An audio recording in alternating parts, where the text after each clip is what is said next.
కమ్మిన జీవితంలో వెలుగు నింపావయా, వ్యర్థముగా ఉన్న జీవితానికి అర్థం చూపావయా. ఈ సమయంలో దేవుడి యొక్క సన్నిధిలో ఉన్నటువంటి మనందరం కొరక కొంత సమయము దేవుని యొక్క వాక్య భాగంలో ధ్యానించుకుందాం. కుడి వచ్చినందరికీ ప్రభునామములో శుభాలు వందనములు తెలియజేయుచున్నాను. దేవుని యొక్క చిత్తమును బట్టి ఈ సమయానుకూలతను బట్టి ఒక మాటను మనం జాగ్రత్తగా విని ఈ దినమున మన జీవితాలను మనము బలపరుచుకొని నిశ్చయమైనటువంటి పరలోక రాజ్యము కొరకు మనం సిద్ధపడదాం. దేవుడు మనం ఎందుకొరకు ఏర్పరిచి ఉన్నాడు, ఎన్ని నిమిత్తమై మనం ఆయన చిత్తమును జరిగించాలని ఆశ కలిగి ఉన్నాడు. ఆశ కలిగినటువంటి దేవుడు గొప్ప కార్యములు చేసి గొప్ప మేలులతో మనందరినీ బలపరిచి స్థిరపరచాలని ఎదురు చూస్తున్నటువంటి దేవుడి యొక్క నామమును బట్టి ఈ సమయంలో ఒక చిన్న విషయాన్ని మనం ధ్యానిద్దాం. ఎందుకంటే ప్రియ సహోదరి సహోదరులారా, ఈ యొక్క దినమున దేవుని యొక్క ఉద్దేశమును అనుసరించవలసిన మనం పరలోక రాజ్యం కొరకు మనం సిద్ధం చేసుకోవచ్చు. కొన్ని విషయాలను మన జీవితాలను బలపరుచుకుంటూ ముందుకు సాగుదాం. సమయానుకూలతను బట్టి బైబిల్ గ్రంథంలో నుంచి అపోస్తులైనటువంటి పౌలు గారు రోమాలో ఉన్నటువంటి సంఘమునకు రాయబడిన పత్రిక, రోమాలో ఉన్న సంఘమునకు రాయబడిన పత్రిక 12వ అధ్యాయము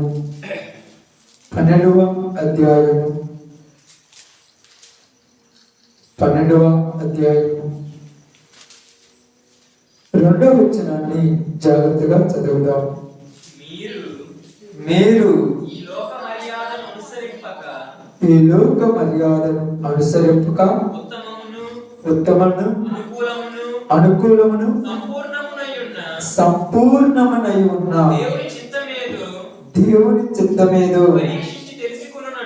పరీక్షించి తెలుసుకున్నట్లు మీ మనస్సు మారి నూతన మగుట వలన రూపాంతరము పొందుడి. దేవుడి వాక్య భాగం మన మధ్యలో ఆశీర్వదించును గాక. ఆమేన్. నిజముగా అపోస్తలుడైనటువంటి పౌలు గారు కొరింథీలో ఉన్నటువంటి సంఘముతో మాట్లాడుతున్నటువంటి మాట, ఆయన ఆ సంఘములో ఉన్నటువంటి వారిని హెచ్చరిస్తూ ఈ యొక్క రోమాలో ఉన్నటువంటి వారితో ఈ మాటను మనకు తెలియజేస్తూ ఉన్నాడు. ఏమని తెలియజేస్తున్నాడంటే, మీరు ఈ లోక మర్యాదను అనుసరింపక అన్నాడు. ఏమంటున్నాడు? మీరు ఈ లోక మర్యాదను అనుసరింపక. అంటే ఈ లోకానికి ఏముందని చెప్తున్నాడు? మర్యాద.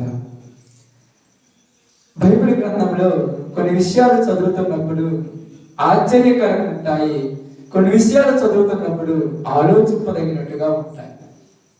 అసలు ఇక్కడికి పౌలు గారు ఈ సందర్భంలో రాసినటువంటి సందర్భాన్ని మనం బాగా ఆలోచించి అర్థం చేసుకుంటే, అసలుకి లోక మర్యాద ఏమిటి? మర్యాద అంటే అది మంచి మాట కదమ్మా. మర్యాద ఇవ్వాలి, మర్యాద పుచ్చుకోవాలి. ఒకళ్ళని గౌరవించటము, ఒకళ్ళ ద్వారా గౌరవించబడటం అనేది గొప్ప విషయం. కాబట్టి మనం కూడా అప్పుడప్పుడు అంటాం, కొంచెం కూడా మర్యాద లేదు, పద్ధతి లేదని మాట్లాడుతుంటాం. కాబట్టి ఇక్కడ పరిశుద్ధాత్మ దేవుడు మాట్లాడుతున్న మాట ఏమిటంటే, మీరు ఈ లోక మర్యాదను అనుసరించొద్దు అన్నారు. అంటే మర్యాద అనుసరించొద్దు అని మాట్లాడుతున్నానంటే, ఈ లోకానికి ఒక మర్యాద ఉన్నది. ఏమిటి లోక మర్యాద? ఈ లోక మర్యాద అనగానే మనం బాగా ఆలోచించాలి, బాగా గమనించాలి. ఈ లోకానికి ఒక మర్యాద ఉంది. అసలు ఈ లోక మర్యాద ఏంటి? పౌలు గారు ఎందుకు ఈ లోక మర్యాద అనుసరించొద్దు అంటున్నాడు? ఈ లోక మర్యాద అనుసరించడం వలన మనకేమన్నా ఇబ్బందికరంగా ఉంటుందా? బాగా అర్థం చేసుకున్నప్పుడు ఏమంటున్నాడు? ఏమంటున్నాడు? అనుసరింపక ఉత్తమమును అనుకూలమును సంపూర్ణమై ఉన్న దేవుని చిత్తమేదో పరీక్షించి తెలుసుకోండి. పరీక్షించి తెలుసుకున్నట్లుగా మీ మనస్సులు మారి నూతన పరచబడటం వలన రూపాంతరం పొందుడి. బాగా నుంచి ఆలోచించినప్పుడు మారవలసింది ఏమని మాట్లాడుతున్నారు ఇక్కడ? మనస్సు. ఎలాగ మారాలి, ఏ విధముగా మారాలి అనేది ఈరోజు మనం తెలుసుకుంటాం. అయితే పౌలు గారు ఒక దానిని అనుసరించొద్దు అంటున్నారు. ఏది అనుసరించొద్దు అంటున్నారంటే, ఈ లోకానికి ఒక మర్యాద ఉంది, ఈ లోక మర్యాదను మీరు అనుసరించొద్దు. ఎందుకంటే బాగా నుంచి ఆలోచించండి. కొలస్సీలకు రాసిన పత్రిక 2వ అధ్యాయము, కొలస్సీలకు రాసిన పత్రిక 2వ అధ్యాయము 20వ వచనాన్ని జాగ్రత్తగా చదువుదాం. మీరు క్రీస్తుతో కూడా లోకము యొక్క మూల పాఠముల విషయమై మృతి పొందిన వారైతే లోకములో బ్రతుకుచున్నట్టుగా మనుషుల ఆజ్ఞలను పద్ధతులను అనుసరించి చేత పట్టుకొనవద్దు, రుచి చూడవద్దు, ముట్టవద్దు అను విధులకు మీరు లోబడనేలా అవన్నీ వాడుకొనుడి చేత నశించిపోవును. ఇక్కడ ఇదే పౌలు గారు కొలస్సీలో ఉన్న వాళ్ళతో మాట్లాడుతూ ఏమంటున్నారంటే, మీరు క్రీస్తుతో కూడా లోకము యొక్క అనే దానిపైన ఏం వేశారమ్మా? 5 వేశారు. ఫుట్పాత్లో ఏంటి అర్థము? భూతముల యొక్క మూల పాఠముల విషయమై భూతములు అంటున్నారు. బాగా గమనించి ఆలోచించినప్పుడు కొన్ని విషయాలు మీరు జాగ్రత్తగా అర్థం చేసుకోవడానికి ప్రయాసపడండి. అక్కడ చూస్తేనేమో పౌలు గారు ఏమని మాట్లాడుతున్నారంటే, రోమాలో ఉన్న వాళ్ళతో లోక మర్యాదను అనుసరించొద్దన్నాడు. ఇక్కడికి వచ్చిన తర్వాత ఏమని మాట్లాడుతున్నారంటే, మీరు క్రీస్తుతో కూడా లేపబడిన వారైతే లోకం యొక్క మూల పాఠముల విషయమై వృద్ధి పొందిన వారైతే. నిజంగా కొన్ని విషయాలు ఆలోచించినప్పుడు చాలా బాగుంటాయి, కానీ వాటిని అనుసరించేటప్పుడే కష్టతరంగా మారిపోతుంటాయి. ఆలోచించడానికి బాగానే ఉంటాయి, చదవటానికి బాగానే ఉంటాయి, అనుసరించేటప్పుడే కొద్దిగా కష్టతరంగా మారిపోతున్నాయి.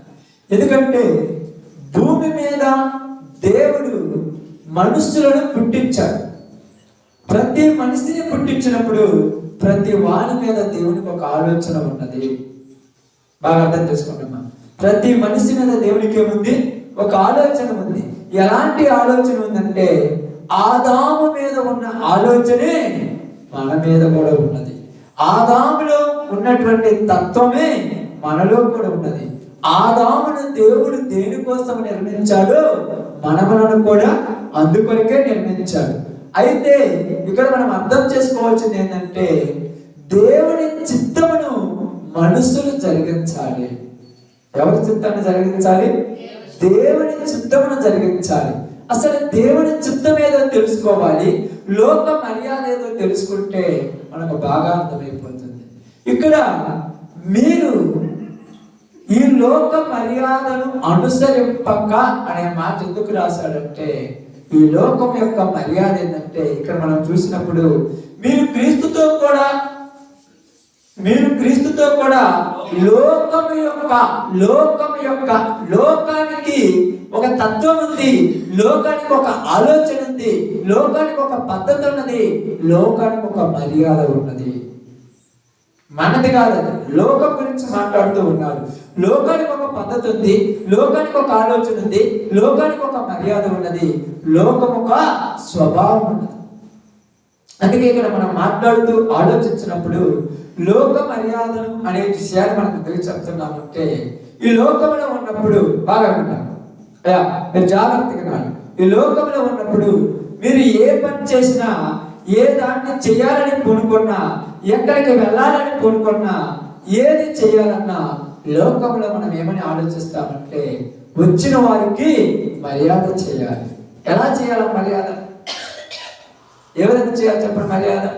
ఎవరైనా మీ ఇంటికి బంధువులు వచ్చారనుకోండి, లేకపోతే ఏదైనా ఫంక్షన్లకు కానీ పబ్బన్నాలకు పోయారనుకోండి, పిల్లలకు కానీ పేరెంటాలకు కానీ పోయారనుకోండి, జనములకు ఏమి చేయాలి? మొదట మర్యాద చేయాలి. ఏం చేయాలి మర్యాద అంటే? అసలు ఏంటి? నీళ్ళు ఇవ్వటము, అన్నం పెట్టడము, అది చేయటం, ఇది చేయటం అనేది మర్యాద కాదు. ఈ రోజులలో ఎలా మారిపోయిందంటే బాగా గమనించి ఆలోచించండి. ఎక్కడికి వెళ్ళినా ఏం చేసినా మనం అర్థం చేసుకున్నట్టుగా అర్థం చేసుకుంటుంటాం, కానీ తప్పనట్లేదు. కానీ ఎక్కడికి పోయినా కూడా వచ్చినటువంటి మనుషులకు మర్యాద చేయాలంటే వాళ్ళు చేసేది ఏంటంటే ఒకే ఒకటి, మద్యపానం ఇవ్వాలి. ఏది అవసరం లేదు. ఎక్కడికైనా వెళ్ళి చూడండి, ఎక్కడికైనా వెళ్ళి చూడండి, ఒక ఫంక్షన్కి వెళ్ళినా పబ్బన్నానికి వెళ్ళంటే అసలు నన్ను పట్టించుకోవట్లేదు అంటుంటారు. ఎందుకు పట్టించుకోవట్లేదు? వచ్చినామంటే నీళ్ళు ఎత్తిని, కాళ్ళు కడుక్కోవడానికి నీళ్ళు ఎత్తిని, తుడుచుకోవడానికి కండం ఎత్తిని, మంచిగా చికెన్ చేతిని, మటన్ చేతిని, అది చేతిని, ఇది చేతిని, నీకేం కావాలంటే నన్ను అసలు పట్టించుకోలేదు అడిగిపోతే. అంటే పట్టించుకోవడం అంటే అసలు అర్థం చేసుకోండి. ఈ రోజుల్లో మనం చూసినప్పుడు భూమి మీద జరుగుతున్న ప్రతి దాన్ని మనం గమనించి ఆలోచిస్తే, మా నిద్రపోయేవారు చూడండి, మీరు నిద్రపోవద్దు. ఎందుకు నిద్రపోవద్దని చెప్తున్నానంటే, నిద్రపోయారనుకోండి ఈరోజు మీరు చాలా మిస్ అయినట్టు. చాలా జాగ్రత్తగా నా వైపు చూడండి, నా వైపు చూస్తూనే వాక్యం ఇక్కడ బాగా గమనించి ఆలోచించండి. ఎందుకు మనతో మాట్లాడుతూ మనతో తెలియజేస్తున్నానంటే, ఇక్కడ బైబిల్ గ్రంథంలో ఎక్కడికి వెళ్ళి చూసినా కూడా, ఏ పరిస్థితికి వెళ్ళినా, ఎవరి దగ్గరికి వెళ్ళినా కూడా ఈరోజు విలువ కలిగింది ఏంటంటే మర్యాద చేయటం. ఏంటంటే మీరు ఎక్కడికైనా పప్పన్నాలకు కానీ, ఫంక్షన్ కానీ, కనీసం పిల్ల పెత్తనానికి వెళ్ళినా, లేకపోతే విడాకుల కార్యక్రమానికి వెళ్ళినా, లేకపోతే విడిపోయిన వాళ్ళని కలపడానికి వెళ్ళినా, ఏది చేయటానికి వెళ్ళినా కూడా ఎన్ని చేసినా వాళ్ళు ఏమంటారంటే అసలు మమ్మల్ని పట్టించుకోలేదు పోతే అంటారు. వాళ్ళని పట్టించుకోవడం అంటే ఏంటిది? వాళ్ళని పట్టించుకోవడం అంటే ఏంటంటే ఒక 2000 3000 వాళ్ళ చేతికి ఇచ్చి ఒక 4-5 పుల్లు పాటలు తెచ్చి అబ్బా పట్టి చూసుకున్నారు అప్పుడప్పుడు అంట. పోయిన వాళ్ళని బాగా చూసుకున్నారు, ఈయనలాగా చూసుకున్న వాళ్ళు ఎవరు లేరు. ఎందుకంటే నిజంగా మీకు ఎందుకు చెప్తున్నానంటే బాగా గమనించి ఆలోచించండి. నిన్న కాక మొన్న ఈ యొక్క వారంలో మనకు జనవరి 1 అయిపోయింది. అంతకుముందు వారంలో క్రిస్మస్ పండుగ అయిపోయింది. ఇక ఒక వారం అయితే సంక్రాంతి పండుగ వస్తుంది. ఇప్పుడు ఈ మూడింటిలో కామన్ ఉండేది ఏంటిది? తింటము, తాగటము, ఎగరటము. ఇంకెంతకు మించి ఏమీ లేదు. తింటము, తాగటము, ఎగరటానికే జనాలు ప్రియారిటీ ఇచ్చే రోజులు ఇది. అర్థమవుతుందమ్మా? మిగతా ఏదైనా భక్తి, మర్యాద, భక్తిగా, పవిత్రతతో, పరిశుద్ధతతో ఏదో చేద్దామని ఎవరికి లేదు. తినటానికి, తాగటానికి, తందనాలాడటానికి దినములను ఒకదాని ఒకటి కేటాయించుకుంటుంటారు. అప్పుడప్పుడు చెప్తుంటారు కదా, ఏమని చెప్తుంటారు? ఎక్కడికి వెళ్ళినా ఏదైనా చూడండి, ఏ ఫంక్షన్కి వెళ్ళినా, ఏ పబ్బన్నానికి వెళ్ళినా, పుట్టినరోజుకి వెళ్ళినా, చచ్చిన రోజుకి వెళ్ళినా, పెళ్లి రోజుకి వెళ్ళినా, పేరెంటానికి వెళ్ళినా, పబ్బన్నానికి వెళ్ళినా, పండగకి వెళ్ళినా, దేనికి వెళ్ళినా కూడా కామన్ గా ఉండేది తింటము, త్రాగటమే. అర్థమవుతుందా? బాగా అర్థం చేసుకోండి. కామన్ గా అమ్మా ఆ కిటికీలు తీసి కిటికీలు మొత్తం తీసి, ఆ డోర్ కూడా తీసి. చలి లేకుండా ఉంటే తుప్పటి కప్పుకొని నిలబడ్డానికా? మీరు చలిలో వణుకుతూ వాక్యమేనాడు అంతే. అంతే కదా, నా కోసమా? అంతలావన బాగా ఏమనుకోవద్దు, మీరు కోపాన్ని పని లేదు. అంతలావన మీకు ఒక చలి అంతదంటే ఇంటికాడ శుభ్రం పడకూడదు. ఇది మందిరం. ఇప్పుడు మీకెంత సెలవు నాకు కూడా అంతే సార్. మందిరంలాగే ప్రవర్తించాలి. మందిరంలోకి వెళ్ళి కిటికీలను మూసేసుకొని గుడ్ల కప్పుకొని నిద్రపడ్డాను. వాక్యం వినాలి, జాగ్రత్తగా వాక్యం వినాలి. ఎందుకు వినాలంటే ఈ దేవుడు మనతో మాట్లాడుతున్నాడు. ఎంత చేర్చుకోవడానికి వీడికి రావాల్సిన అవసరం లేదుగా. వేళల్లో దప్పుడుకునే మంచాలన్నీ హ్యాపీగా ఉన్నాయి కదమ్మా. అక్కడ పడిపోయి మిమ్మల్ని వద్దన్నారా? ఇద్దరు వచ్చినా కూడా వాక్యం చెప్పి వెళ్ళిపోతాను. ఎందుకంటే మీకు బాగా గమనించి ఆలోచించండి. ఏమని అనుకోండి, మీరు పనికి ఉదయాన్నే 4 గంటలకు పోయినప్పుడు ఆ యొక్క డోర్లో పడుకున్నప్పుడు కానీ అన్ని చేసుకున్నప్పుడు కానీ అన్న ముసుగు పడుకుంటారు. అదేది టక్కు కింద పడుకుంటారు భద్రమ్మ. మరి ఎందుకని అన్న నువ్వు జీవనంలో పోయేటప్పుడు ఏమన్నా శుభ్రంగా చుట్టూ పంట కట్టుకు లోపల పడుకుంటావా? మరి ఎందుకంత కావాలంటున్నావు? నీ శరీరం ఏం కోరుకుంటుందంటే చలి లేకుండా ఉండాలి, శుభ్రంగా నిద్రపోవాలి. అది ఇక్కడ పాయింట్ కాదు, అది చేయాల్సిన పద్ధతి వేరు. అందుకని నేను ఎక్కడికి వెళ్ళినా కనుక ఎక్కడ చేసినప్పుడు ఇది పని, ఈ పని చేసేటప్పుడు శరీరాన్ని నష్టపెడితే తప్పేం లేదు. మీకు అంత ఇబ్బంది అనుకోండి, అంత ఇబ్బందికరంగా ఉందనుకోండి, కొంచెం ఆ పక్కన కొంచెం తప్పేం లేదు. కానీ చర్చిలోకి వచ్చినప్పుడు మీకు చెప్తాను, ఇప్పటిగా మళ్ళా చెప్తున్నాను, ఎప్పుడు డోర్ రేటింగ్ కిటికీ రేటింగ్ చేయగలకండి. ఇది దేవుడి మందిరం, అనేక జనములకు రావటానికి పోవటానికి ద్వారం. మనం లోపల ఉన్నామంటే అర్థం ఏంటి? డోర్ తెరుస్తున్నారని అర్థం. మనం లేవంటే డోర్ మూసామని అర్థం.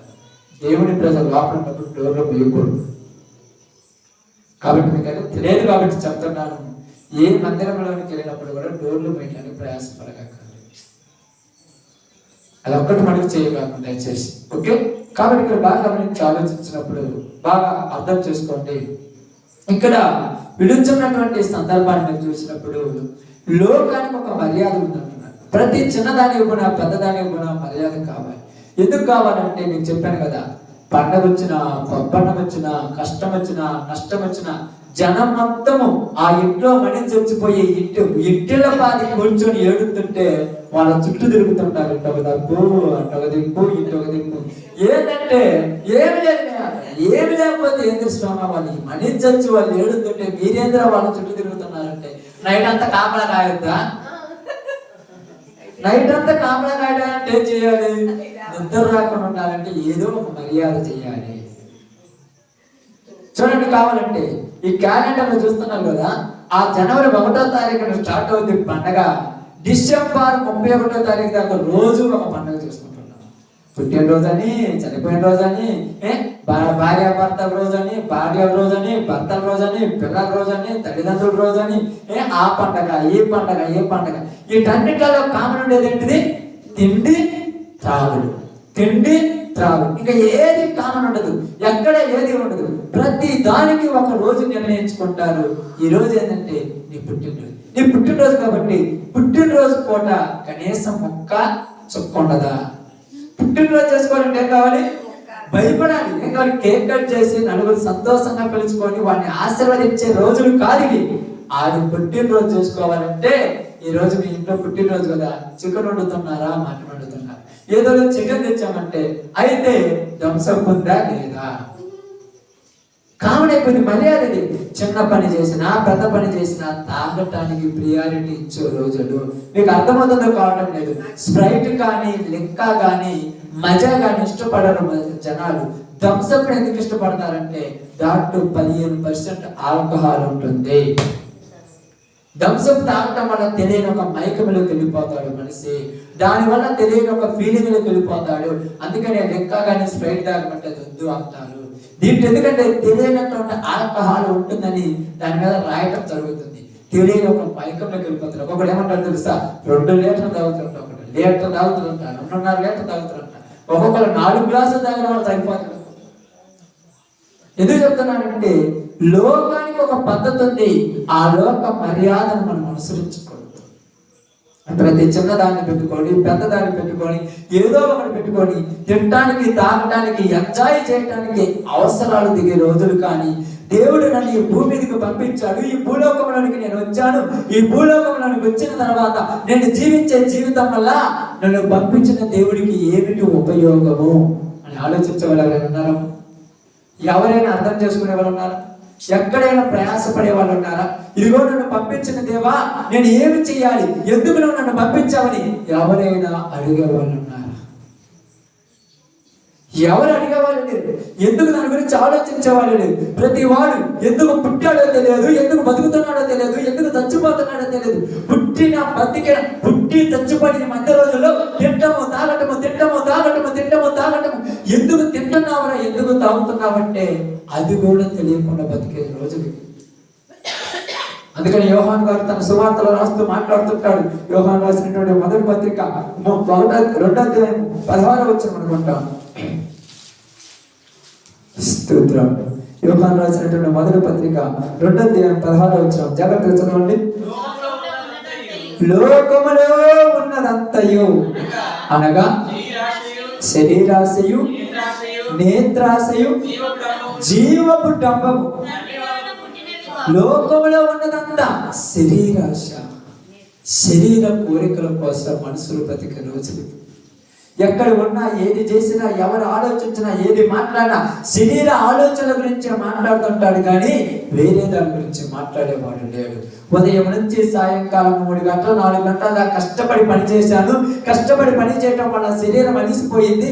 శరీరం అలిసిపోయిన దాన్ని తృప్తిపరచడానికి తిని తాగి ఇష్టవిడిగా చేసే రోజుల్లో ఉన్నాం మనం. బాగా అర్థం చేసుకుంటారు కదా. అందరు పని చేసి వచ్చిన తర్వాత ప్రశాంతంగా రెడీ అవుతారు. పెద్ద గొప్ప ఇంజనీర్లు, ఎంటెక్లు, బీటెక్లు చేసి డాక్టర్లు, ఇంజనీర్లు అయినట్టుగా రెడీ అయ్యి శుభ్రంగా బయటకు వెళ్ళిపోతారు. పోయేటప్పుడు ఏమో డాక్టర్ లాగా తెల్లగా పోతాడు, వచ్చేటప్పుడు ఏమో నల్లగా వస్తాడు. ఎక్కడ పోయొచ్చామంటే శరీరం అంతా పులిసిపోయింది కాబట్టి మర్యాద చేసుకొని వస్తున్నానని చెప్తారు. ఇది లోక మర్యాద. దీని పద్ధతిని ఆలోచించేవాళ్ళు లేరు, దీని గురించి అర్థం చేసుకునేవాళ్ళు లేరు. మనిషి జీవితం అంటే ఇంతేనా, మనిషి బ్రతుకంటే ఇంతేనా, దేవుడు మనిషిని భూమి మీదకి పంపించింది ఇందుకేనని ఆలోచించేవాడు ఒక్కడూ లేరు. ఎవరైనా చెబితే లోకం మొత్తానికి నువ్వేమన్నా విరుద్ధంగా ఉన్నావా, ఎవరైనా అడ్డదారులలో ఉంటే వాడికి ఒక్కడైతే చెప్పొచ్చు. జనం మొత్తం 99 మంది అడ్డదారులలో ఉంటే ఒక్కడే మంచిదారులు ఉన్నప్పుడు ఈ ఒక్కడు అందరికి ఎలా కనపడుతున్నాడు, విరుద్ధంగా కనపడుతున్నారు. అర్థమవుతుందా? ఒక ఇంట్లో 10 మంది ఉంటే 9 మంది ఒక దారిలో ఉన్నాడు, ఒక్కడు ఒక దారిలో ఉన్నాడు. ఈ 9 మందికి ఒక్కడు విడ్డూరంగా తయారైపోయాడు. ఎవరికి లేదమ్మా ఎంత భక్తి, ఎవరికి లేదమ్మా ఎంత నిష్ఠ, ఎవరికి లేదమ్మా ఎంత కరెక్ట్ గా. ఎవరున్నారు ఈ లోకంలో? తినాలి, తాగాలి, ఉన్న 4 రోజులు ఎంజాయ్ చేయాలి, చచ్చిపోయిన తర్వాత ఎవరు చూశారు అని ఉన్న వాళ్ళను కూడా పాడు చేసే సమాజం ఇది. మంచిగా బతుకుతున్న బిడ్డలను కూడా నాశనం చేసే సమాజం ఇది. మంచిగా జీవించే ప్రజలను కూడా సర్వనాశనం చేసి వాళ్ళ జీవితాలను కూడా నాశనాలకు దగ్గర పోయే రోజుల్లో మనం ఉన్నాం. ఎవరైనా మంచిగా బతికే వాళ్ళని చూసి ఓర్చుకునే వాళ్ళు ఉన్నారా? మంచిగా బతికే వాళ్ళని చూసి పొగిడే వాళ్ళు ఉన్నారా? మంచిగా జీవించే వాళ్ళని చూసి గొప్పగా చెప్పే వాళ్ళు ఉన్నారా? ఇలా ఎవరు గొప్ప వాళ్ళు అంటారు. ఇలా ఏమంటున్నారంటే దేనికి పనికిరాని దద్దమని చెప్పేశారు. ఇలా వల్ల ఎవరికి ప్రయోజనం లేదు. భార్యను అంటున్నాను, నువ్వు వల్ల నాకు ప్రయోజనం లేదు. భర్తను అంటున్నది, నీ వల్ల నాకు ప్రయోజనం లేదు. ఎందుకంటే లోకంలో జనాలు చూడు ఎంత తిరుగుతున్నారో, తాగుతున్నారు, ఎంజాయ్ చేస్తున్నారు. నువ్వేంది ఇలా తయారైపోయావు అంటే ఎలా తయారు కావాలి? అందరిలాగా విచ్చలవిడిగా లోకంలో ఎలా పడితే అలాగా దరిద్రంగా తెరవబడితే మాత్రం కరెక్ట్, నీతి న్యాయంగా ఉంటే మాత్రం కరెక్ట్ కాదు ఈ లోకానికి. అందుకనే పౌలు గారు మాట్లాడుతున్నారు, లోకంలో ఉన్నదంతా శరీరాశ, శరీర కోరికల కోసమే జనాలు తిరుగుతున్నారు. ఎంత విచ్చలవిడి సమాజం తయారైపోయిందో తెలుసా? ఎంత నీచంగా పలుకుమానతనంగా తయారైపోయిందంటే ఈ రోజుల్లో మీరు చూసినప్పుడు నిన్న 1వ తారీఖు ఒక్కరోజే 31వ తారీఖు నైట్ నుంచి 1వ తారీఖు వరకు 1000 కోట్లకు పైగా మద్యం అమ్ముడైందంట. 1000 కోట్లకు పైగా. అసలు అర్థం చేసుకుని 1000 కోట్లకు పైగా మద్యం అమ్ముడైందంటే అసలుకి ఒక్క రోజులో ఎంత కలెక్షన్ ఎక్కడి నుంచి చేశారు జనాలు, ఎంత డబ్బులు ఎక్కడి నుంచి వచ్చి అసలు మద్యములోనే ఎంత వచ్చిందంటే ఇంకా మటన్లకి చికెన్లకి అంత ఖర్చు అవుతుంది. ఎంత విచ్చలవిడిగా ఉండడం చెప్పండి. ఎంత ఖర్చు పెడుతున్న వాళ్ళు మంచి కోసం ఖర్చు పెట్టేవాడు ఎవడైనా ఉన్నాడా? 500 రూపాయలు ఇస్తే 500 రూపాయలు చిల్లర లేకపోతే ఉంచుకోమంటే అంటున్నాడు వాడు. అర్థం కావట్లేదు లోకానికి. నిజంగా మనం చూసినప్పుడు ఈ సమాజంలో చూస్తున్నప్పుడు ఎలాంటి స్థితిలోకి దిగజారిపోయిందంటే లోకము. ఒక హీరో ఫ్యాన్స్ లో ఉన్నటువంటి వ్యక్తులు ఆ హీరో కొత్త సినిమా తీసిందంటే ఆ సినిమా చూడటానికి పిచ్చి పిచ్చి జనాలు వెళ్ళిపోతున్నారు. ఆ సినిమా ఫస్ట్ షో చూడాలి, చూడటానికి వెళ్ళిపోతున్నప్పుడు నీ కుటుంబం ఏమైపోతే పర్వాలేదు, నీ భర్త ఏమైతే, నీ భార్య ఏమైతే, నీ బిడ్డలు ఏమైతే, చిన్న చిన్న పిల్లలను తీసుకొని పోయి ఆ తొక్కిసలాట్లో చంపు పడేస్తుంటే వాళ్ళను కోసం నువ్వు నీ జీవితాన్ని సర్వనాశనం చేసుకోవడం కరెక్టేనా? బాగా అర్థం చేసుకోండి. ఆ హీరోల పిల్లలు మాత్రము మంచిగా కరెక్ట్ గా ఉంటున్నారు. వాళ్ళ కోసం తన్నుకు తింటున్న నీవు మాత్రము నీ జీవితం నాశనం చేసుకుంటున్నావు. వారెవరో సినిమా తీస్తే వాడి సినిమా చూడటానికి నీ బిడ్డలు చెప్పుకుంటున్నావు. ఈయనేమందా, వాడి సినిమా తీశాడు, వాడి సినిమాకు నేను బ్యానర్ కట్టాలని ఇంటికాడి తల్లి దగ్గరకు పోయి ఉదయం నుంచి సాయంకాలం దాకా పనిచేస్తే 500 వస్తే 500 ఇస్తావా సత్తావా నా మీద పోయి తగాదు పెట్టుకుంటున్నాడు. వాడు ఎవడో నాయకుడు వస్తున్నాడు, నాయకుడికి నేను ఫోటోకి నేను దండ వేయాలి, దండకు 500 ఇస్తావా సత్తావా అని ఇంటికాడ పనిచేసిన తల్లిదండ్రుల మీద పోయి గొడవ పెట్టుకుంటున్నాడు. ఆ నాయకుడికి దండ వేయాలనుకుంటే ఆ నాయకుడిని అడిగి తీసుకో డబ్బులు అంత చేత అయితే, ఆ హీరోకి దండ వేయాలనుకుంటే హీరో దగ్గరికి వెళ్ళి తీసుకో డబ్బులు చేత అయితే, వాళ్ళు మనల్ని ఎరేసుకొని మన జీవితాలను నాశనం చేస్తూ వాళ్ళు పెద్దోళ్ళు అయితే కూకుంటున్నాడు, వాడేమో అద్దాల మీద ఉంటున్నాడు, వీడేమో కార్య గుడిసెల్లో పడుకుంటున్నాడు. రోజు సంపాదించే డబ్బులన్నీ తీసుకెళ్ళి వాళ్ళని తగలబెట్టడానికి సరిపోయింది. కానీ నిన్ను కన్న తల్లిదండ్రులకు, నిన్ను కట్టుకున్న భార్యల కోసం ఖర్చు పెట్టాలని ఏ రోజైనా ఆలోచించాలా? ఇదిగో నాయకుడు వస్తున్నాడు, నాయకుడి కోసం ఖర్చు పెడదామని సంవత్సరం అంతా సంపాదించి తీసుకెళ్ళి తగలబెట్టేస్తున్నాడు. ఏంది ఇది? లోక మర్యాద. లోకంలో విలువ కావాలి, లోకంలో ఘనత కావాలి, లోకంలో ఆడంబరాలు కావాలి, లోకంలో పొగడతలు కావాలి. ఇలా చేయాలంటే డబ్బులు తగలేయాలంతే.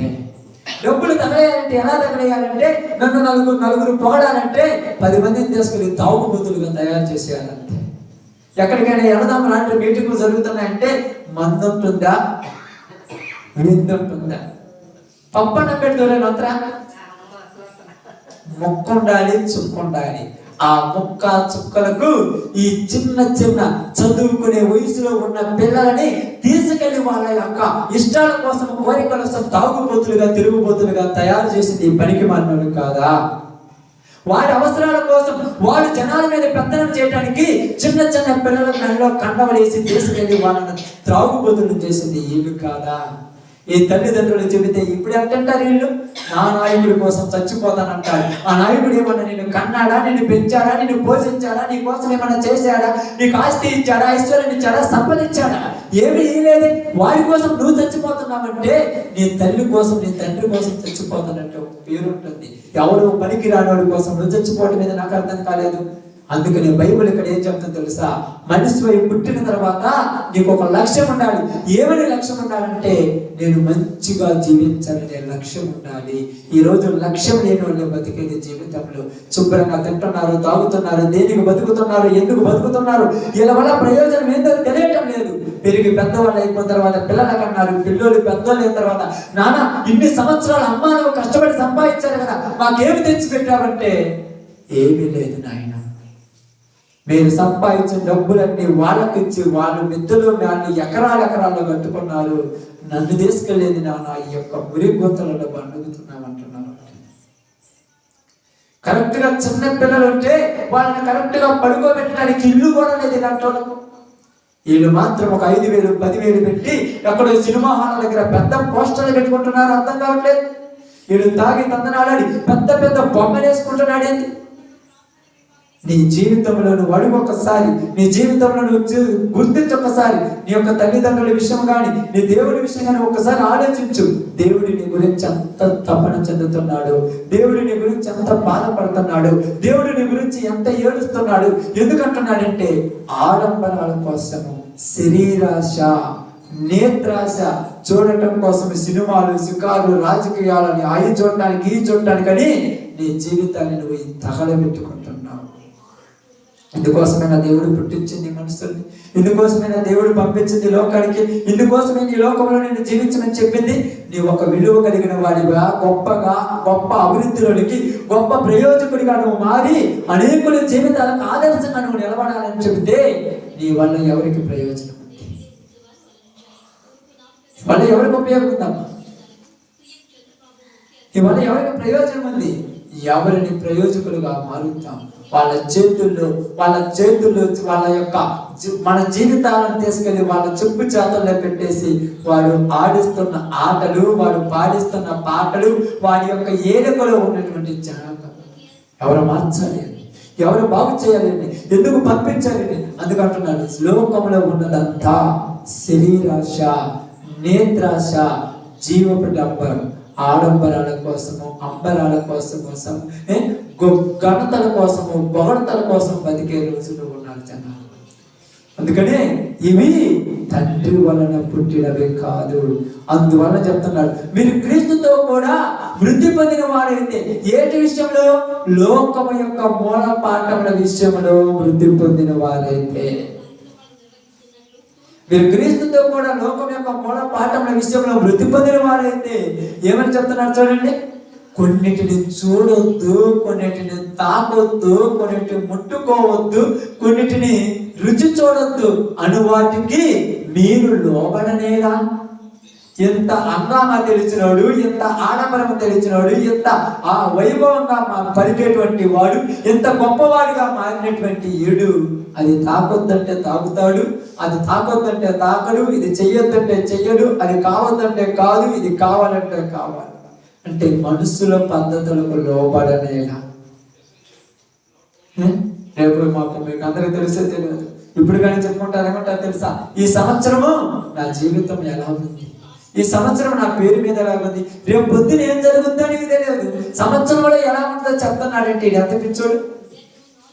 రేపు పొద్దున ఏం జరుగుతుందో తెలుసా ఎవరికన్నా?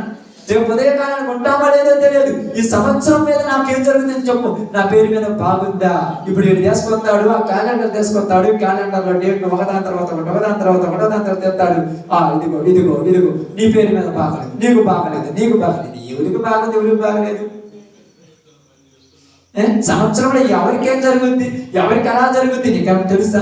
అంటే మనుషుల పద్ధతులలోనికి, మనుషులు మాయలోనికి వెళ్ళిపోయారు జీవితాలు, మనుషులు బ్రతుకుల్లోనికి వెళ్ళిపోయారు జీవితాలు, మనుషులు నాశనానికి దరిదాపులోనికి వెళ్ళిపోయారు. ఇదిగో చూడండి, ఎంత జ్ఞానం పెరిగి, ఎంత టెక్నాలజీ ఉండి, ఎంత హై క్లాస్ ఉన్న ఈడు ఎవరో ఒకడు వచ్చి నీకు శాతబడి చేశాడంటే భయపడుతున్నాడే.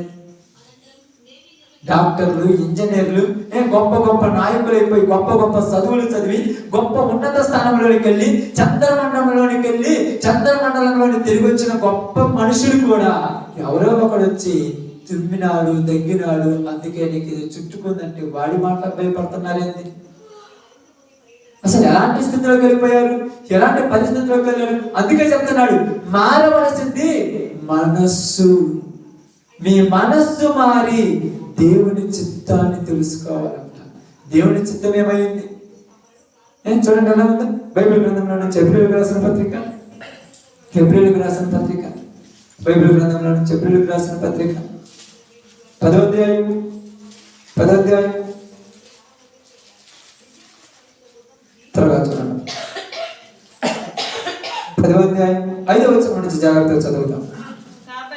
కాబట్టి ఆయన ఈ లోకమందు ప్రవేశించినప్పుడు ఇలాగూ చెప్పుచున్నాడు, బలియు అర్పణయు నువ్వు కోరలేదు గాని నాకు ఒక శరీరమును అమర్చితివి, పూర్ణ హోమములను పాప పరిహార పనులను నీకు ఇష్టమైనవి కాదు. అప్పుడు నేను గ్రంథము చుట్టూలో నన్ను గూర్చి రాయబడిన ప్రకారము, దేవా నీ చిత్తము నెరవేర్చుటకు ఇదిగో నేను వచ్చి ఉన్నానంటేనే. గ్రంథము చుట్టూలో నన్ను గురించి రాయబడిన ప్రకారం. ఏ గ్రంథము చుట్టూలో ఎవరి గురించి రాయబడింది? లూకాసు వార్త 4వ అధ్యాయం, లూకాసు వార్త 4వ అధ్యాయం జాగ్రత్తగా చదువుతాం. లూకాసు వార్త 4వ అధ్యాయం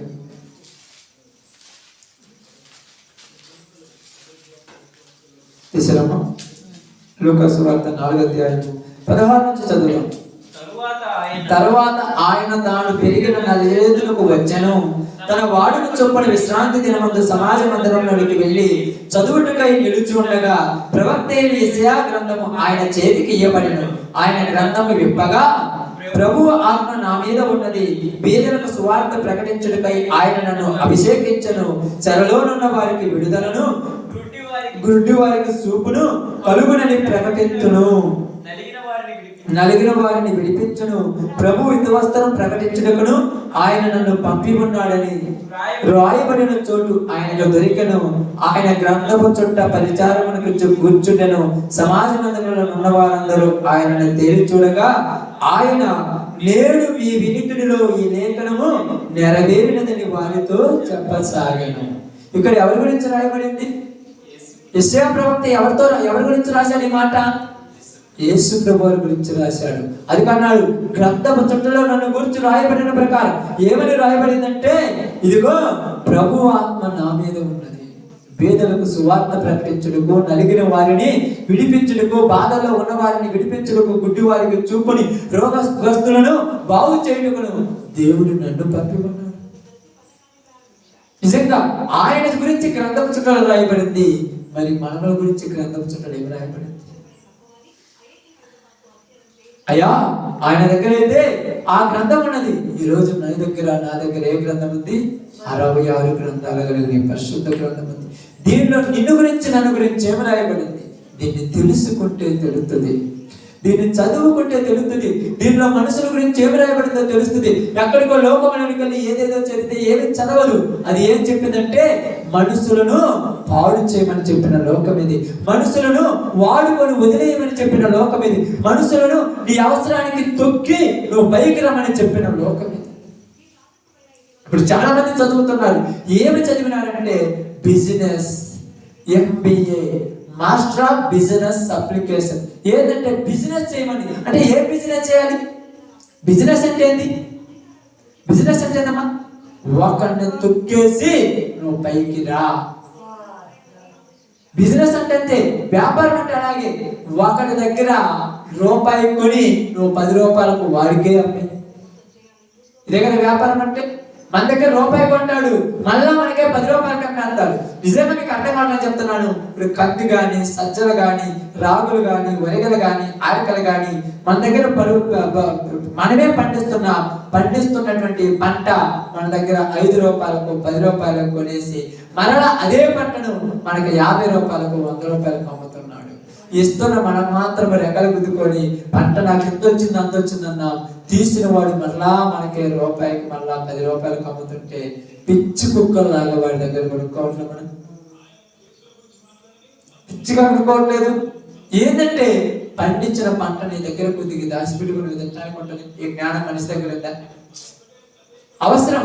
ఏంటంటే పెళ్లి వచ్చిందయ్యా, పెళ్లి ఆడంబరంగా జరిగాలంటే ఈ డబ్బులు సరిపోవు. ఎంత కావాలి? కనీసం 10 లక్షలన్నా కావాలి. 10 లక్షల దానికి ఏం చేద్దాం?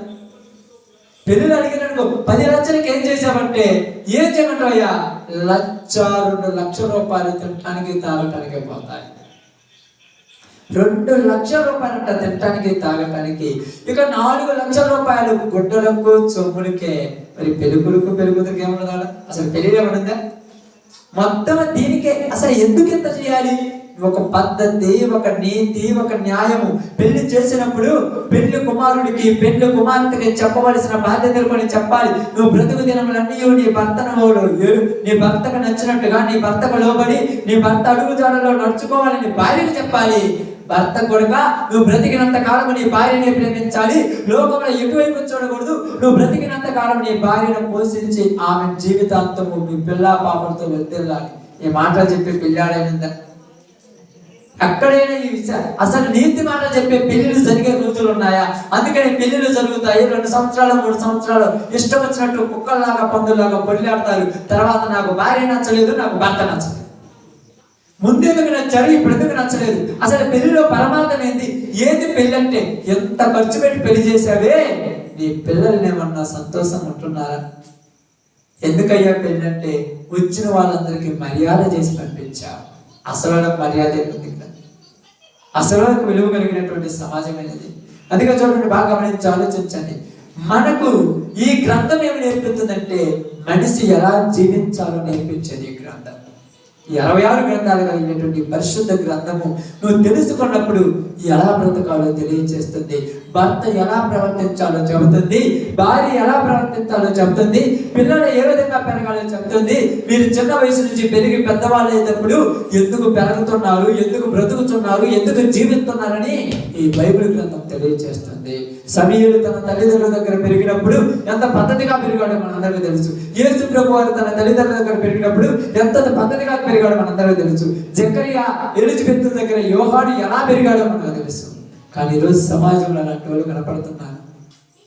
ముసలి వాళ్ళమ్మ జకరియా ఎలిజబెత్. ఎంత ముసలి వాళ్ళంట? వృద్ధాప్యంలో ఉన్నటువంటి ముసలి వాళ్ళు, వాళ్ళ యొక్క వయసు ఉడికిపోయినటువంటి వాళ్ళు తల్లి చెబితే జకరియా యోహాను వింటున్నాడు, తండ్రి చెబితే యోహాను వింటున్నాడు. ఈ రోజు నీ వయసు 40-30 సంవత్సరాలు ఉంటాయి, నీ కుమారుడి వయసు 5 సంవత్సరాలు 6 సంవత్సరాలు ఉంటుంది. నువ్వు యవన కాలంలో ఉన్నావు, గట్టిగా ఒక దెబ్బ కొడితే నీ కుమారుడు నీ కాళ్ళ మీద పడిపోతాడు. అయినా ఈ రోజు నువ్వు చెబితే వింటున్నారా? నువ్వేది నాకు చెప్పేది అంటారు. ఎందుకు వినకపోతున్నారు? వినవబడని గల కారణం ఏం చెప్పండి? ఎందుకమ్మా కారణం? వినవబడని గల కారణం ఏంటి అసలు? మా బాగినండి, వినకపోవడానికి గల కారణం ఏమిటి చెప్పండి, త్వరగా చెప్పండి. ఎందుకు వెళ్ళాడు? వినకపోవడానికి గల కారణం ఏంటంటే తండ్రి దారి తండ్రిది, తల్లి దారి తల్లిది. వీడేమో తాగుబోతాడు, ఆమెమో ఎల్ల చెప్పింది. పిల్లలు ఎవరు మాట్లాడతారు? ఏందిరా నువ్వు చెబుతున్నావంటే ముందు నువ్వు కరెక్ట్ గా ఉన్నాడు, నువ్వు నాకేం చెప్పేది అంటాడు. తండ్రిని కొడుకు ఒరే గిరి అనే రోజుల్లో బతుకుతున్నావు. నాన్న చూడరా ఎంత కష్టపడుతున్నారంటే, ఓ కష్టపడ్డాడమ్మా, పొద్దుగుకులు తాగుపోతాడు, వీడు నాకు నాన్న కాకుండా బాగుండని కొడుకే తండ్రిని తిట్టే రోజుల్లో బతుకుతున్న సమాజం ఇది. నీ తండ్రి ఇదిగో నీ పిల్లల దగ్గర నువ్వు ఎలా బతకాలి, నీ పిల్లలను నువ్వు చూసి బాగుపడే రోజుల్లో ఉన్నావా లేదా? నువ్వు నీచంగా బతికితే నీ పిల్లలు నీకు ఇనివీరంటే వాడి కోసం నా ఇష్టాన్ని మార్చుకుంటేనా? ఎవరి కోసం మార్చుకుంటా? ఇదేమన్నా గణకాలేమా మార్చుకోకపోవడానికి? ఇదేమన్నా విలువ కలిగిందా మార్చుకోవద్దంటానికి? నీకేమన్నా దండేసి దండం పెట్టేది ఏమన్నా మార్చుకోవద్దంటానికి? పనికి వాళ్ళని పనులు చేస్తుంటే పిల్లల దగ్గర కరెక్ట్ గా బతకమంట. కరెక్ట్ కాదా? తల్లికి చెప్తున్నారు, నువ్వు పిల్లల దగ్గర పద్ధతిగా మర్యాదగా నడుచుకోమని ఇలా చేయడం కరెక్ట్ కాదన్నప్పుడు కరెక్ట్ కాదా? గొడవలు పెట్టుకొని యుద్ధాలు చేసి ఒకరినొకరు సాధించుకొని కడుపులో పుట్టిన బిడ్డలను దేశ దిమ్మలు చేశారు. ఈ కడుపులో పుట్టిన బిడ్డలు సినిమా నాయకుల దగ్గర, రాజకీయ నాయకుల దగ్గర ఎలా జరిగిపోయారు? బానిసలుగా జరిగిపోయారు. వాళ్ళు వీళ్ళ చేత ఆటలాడించుకొని వీళ్ళకి రూపాయి అనేసి వాళ్ళ చేత జేజేలు కొట్టించుకుంటున్నారు. పుస్తకాలు తీసుకొని బడికి పోవలసిన వయసులో జెండాల భుజాల మీద మోస్తున్నారు సిగ్గు లేకుండా.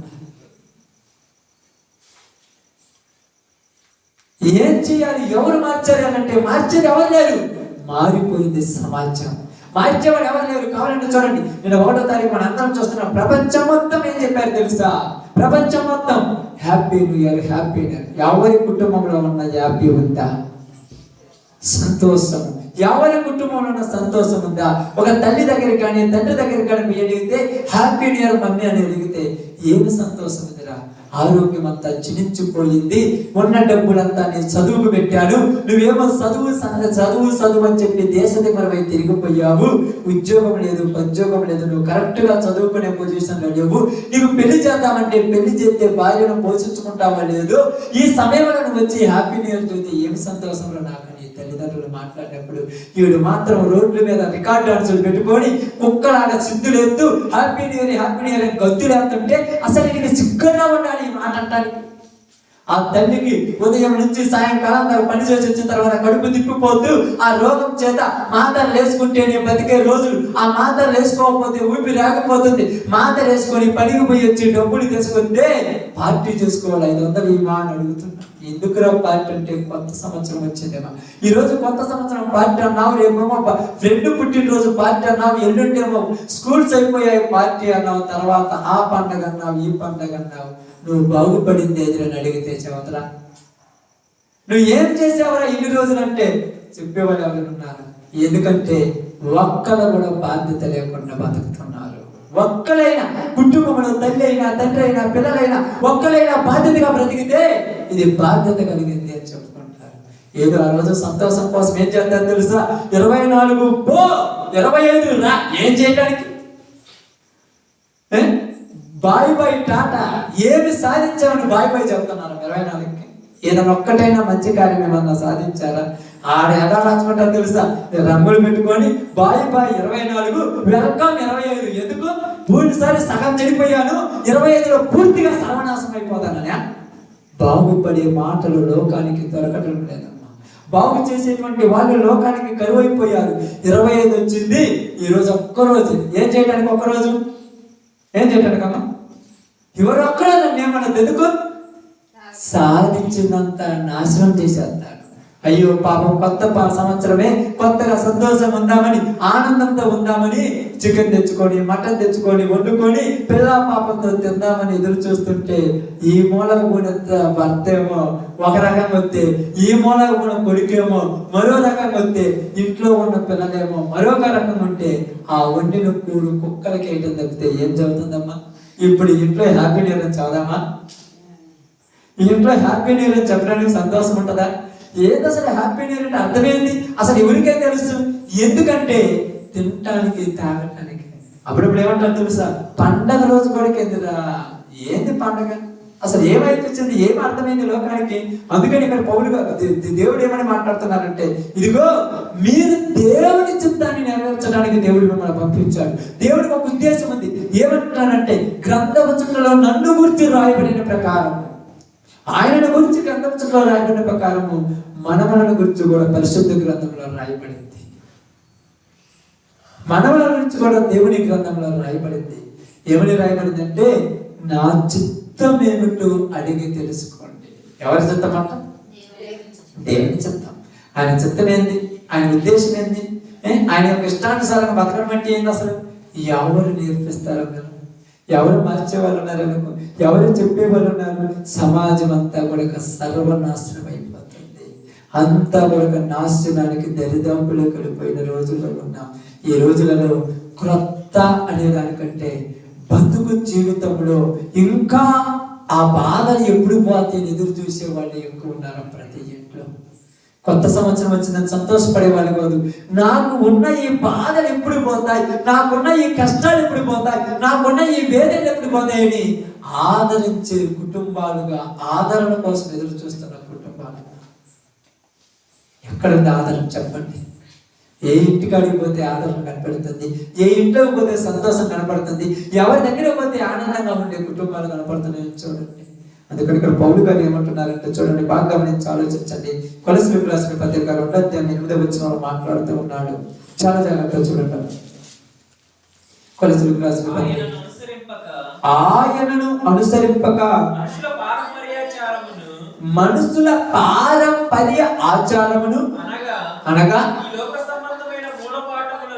ఈ లోక సంబంధమైన మూలపాఠములను అనుసరించి మోసకరమైన నిరర్థక తత్వ జ్ఞానము చేత మిమ్మును చెరపట్టుకొని పోవువాడు ఎవడైనా ఉండునేమో అని జాగ్రత్త పడండి. ఆమేన్. ఎంత బాగా మాట్లాడాడు ఇక్కడ తెలుసా? ఎంత బాగా మాట్లాడుతున్నాడు. ఆయనను అనుసరింపక అంటే, ఆయనంటే ఎవరిని? దేవునిని అనుసరింపక మనుషుల పారంపర్య ఆచారమును అనగా ఈ లోక సంబంధమైన, ఈ లోక అనగా ఏం రాయబడింది కింద? లోకాన్ని దానిపైన ఏముంది? 2 అనేసరి కింద ఏం రాయబడింది? భూతముల సంబంధమైన మూల పాఠములను అనుసరించి మోసకరమైన నిరర్థక తత్వ జ్ఞానము చేత. ఏదంట? భూతముల జ్ఞానమును అనుసరించి ఏమంటున్నారు కంటే బాగా గమనించి ఆలోచించండి. తత్వ జ్ఞానముల చేత. మూల పాఠములు అంటే తెలుసా? మూల పాఠం అంటే ఏంటిది? ప్రారంభ పాఠాలు. ఏంటమ్మా ప్రారంభ పాఠాలు? బాగా అర్థం చేసుకోండి. ప్రారంభ పాఠాలు ఏంటి? ఈ లోకానికి ప్రారంభ పాఠాలు ఏంటి? అక్కడ చదవండి మళ్ళీ మాట. ఆయనను అనుసరింపగా మనుషుల పారంపర్య ఆచారములు అనగా ఈ లోక సంబంధమైన మూలపాఠములు. ఈ లోక సంబంధమైన మూలపాఠములు అంటే ఏంటివి? ఏంటి పెద్దమ్మ? ఒక్కరైనా చెప్పండి చూద్దాం. మూలపాఠములు. ఆచారములు అంటే అందరూ ఆచారాలు అంటారు. అంటే ఏంటి?